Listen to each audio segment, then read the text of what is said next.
Understanding the call of nature.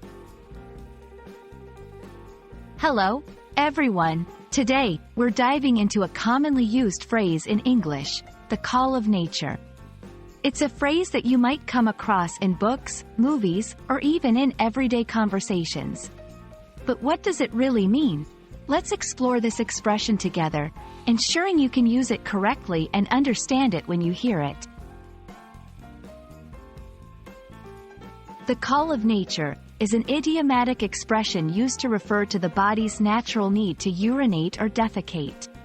This phrase is a polite and somewhat indirect way of mentioning bodily functions that are considered private or not usually talked about in public. It's a euphemism, which means it's a word or phrase used to avoid saying something bluntly or directly, especially when the topic might be considered uncomfortable or impolite to discuss openly.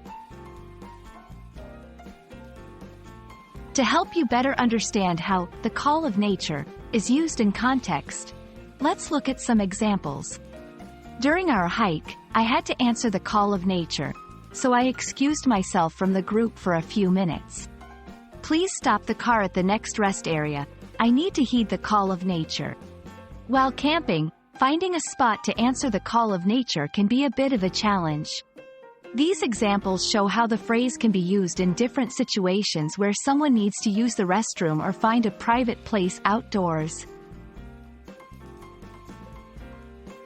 There are other ways to express the same idea without saying the call of nature directly.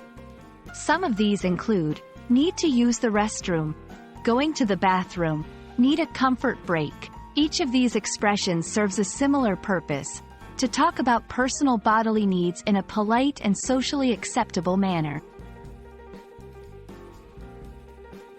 Understanding idiomatic expressions like the call of nature can greatly enhance your ability to communicate effectively and understand the nuances of the English language. It's one of many expressions that make English rich and varied. We hope this video has been informative and has added a new phrase to your English vocabulary. Don't forget to listen out for it in conversations and maybe even try using it yourself. Thanks for watching, and see you in our next video.